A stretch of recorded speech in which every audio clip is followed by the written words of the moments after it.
아까 뭐라고 했습니까? 핵심을 찾으면 돼. 빈칸이 나오기 전에는 여기서 반복해서 글쓴이가 말하는 게 뭔지 그거 하나만 파악하면 된다고. 그리고 그걸 위해서 가장 중요한 게 뭐다?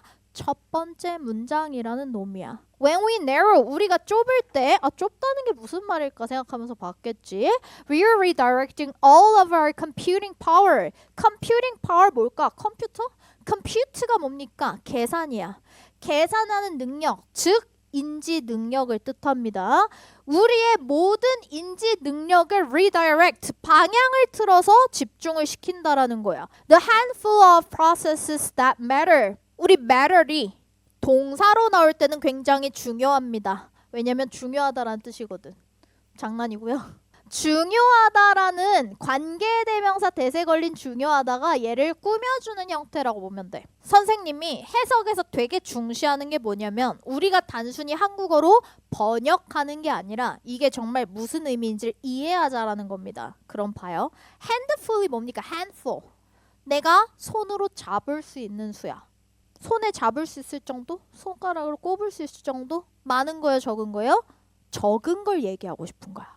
해석을 해주면 뭐냐면 우리가 좁다라는 것은 우리의 인지 능력을 중요한 몇 가지 처리 과정에 방향을 틀어서 집중하는 거를 의미한다. 여기까지 가요? 이해가 가면 안 돼.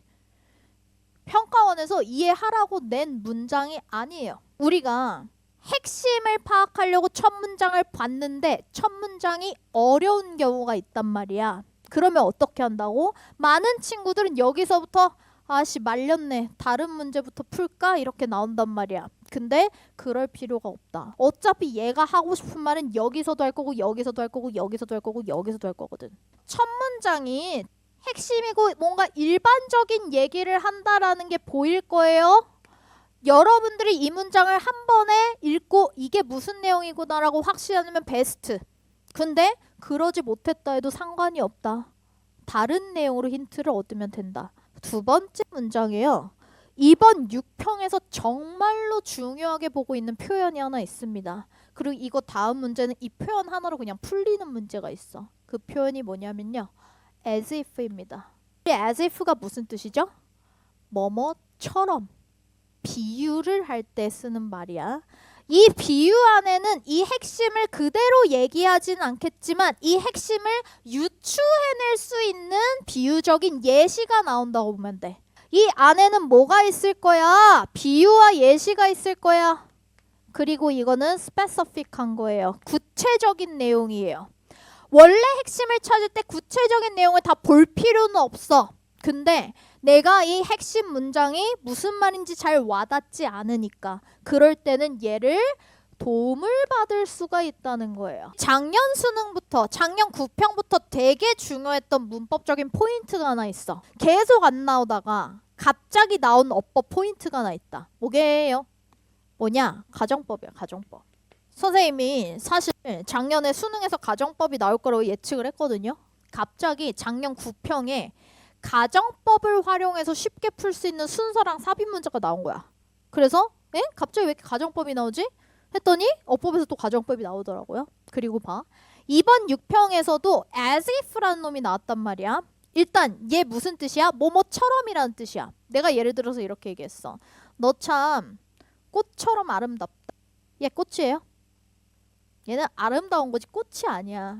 우리 가정이라는 게 뭐냐면 기본적으로 가짜로 정해서 얘기를 해보자라는 게 가정이에요.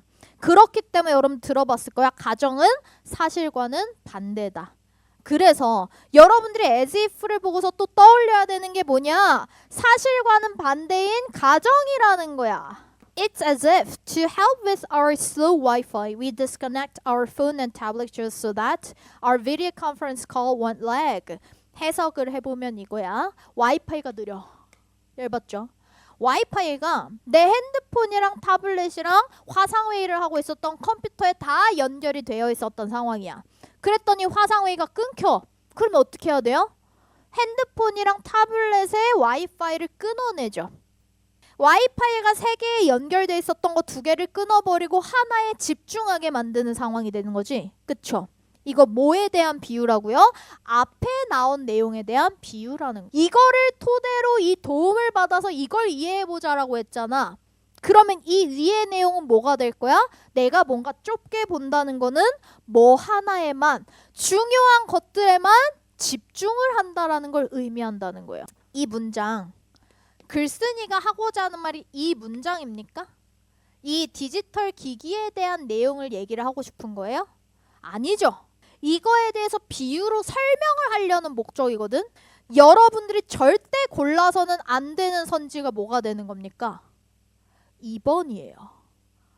이 문제는 그래도 이게 아주 매력적으로 나오지는 않았는데 보통 선지에서 많이 헷갈리는 경우가 뭐냐면 비유나 예시에 있는 거를 고르려다가 틀리는 경우가 있어.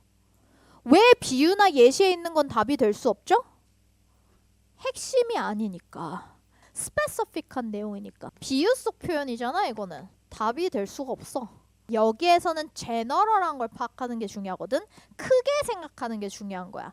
내가 구체적인 해석 하나하나에 매몰되지 말고 크게 생각하는 거예요. 해석을 해보면 narrowing이라는 것은 또한 도와줍니다. 목표를 얻는 것을요.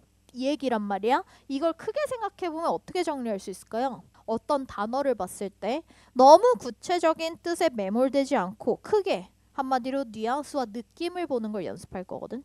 여러분들 들어봤을 거예요.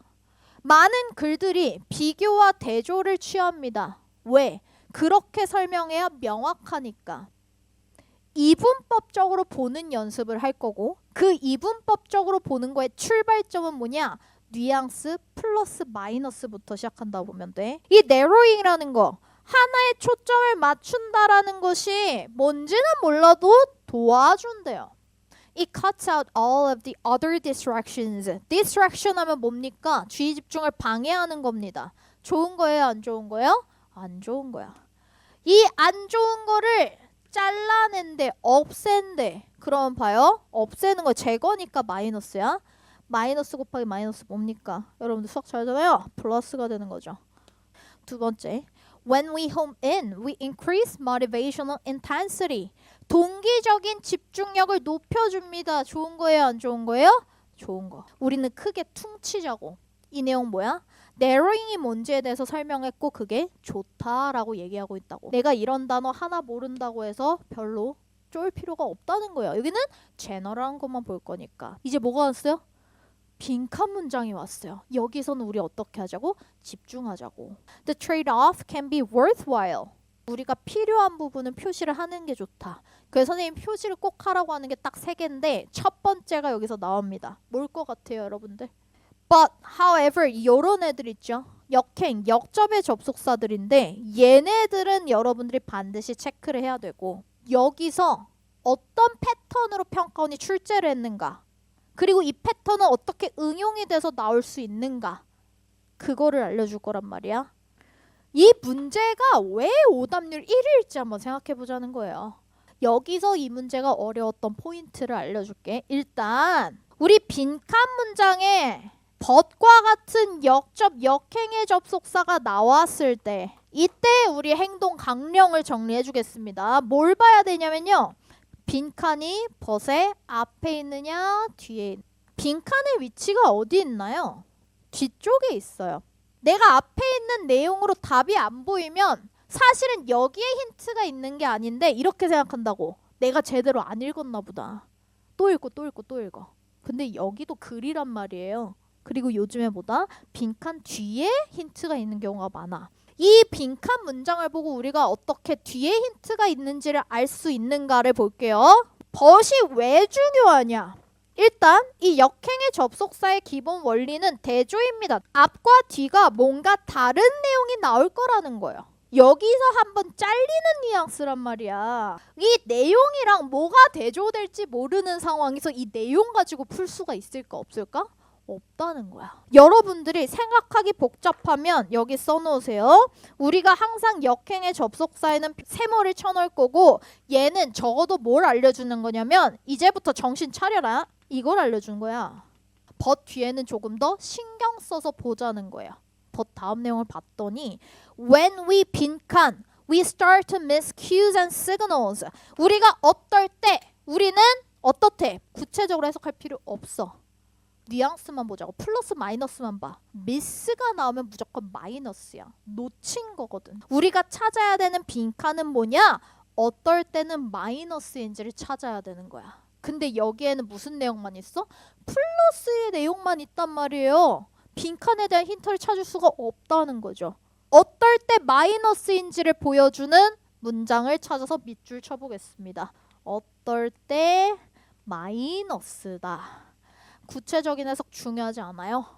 마이너스야. 사고가 많아지고 수행 능력이 떨어진다. 우리 빈칸 선지로 바로 가지 말고 떠올리자고 했잖아. 이 내용이 빈칸에 들어가야 되는구나를 내가 명확하게 한 다음에 내려가자고. We're stuck narrowed in for too long. 우리가 좁게 갇힌 상태로 오래 있을 때, 너무 오래 있을 때 어디 있어? 이번에 선지가 쉽다는 게 이런 포인트야. 원래 수능에서는 안 그래. 그리고 이번 수능에서도 안 그럴 거야. 얘를 그대로 줬죠. 원래는 이렇게 그대로 줬을 때 함정 선지인 경우가 훨씬 더 많으니까 잘 파악해야 돼. 근데 여기에서는 뭐예요? 똑같아. remain zoomed in. 뭔가에 확대된 상태야. 한마디로 하나에만 집중하고 있는 상태를 이렇게 paraphrase 한 거고 too long이라는 건 그대로 써줬습니다. 그래서 답이 뭡니까? 4번입니다. 우리 빈칸 문제에서 가장 중요한 거보다 내가 핵심을 찾고 구체적으로 파악해준 다음에 떠올리고 내가 찾는다.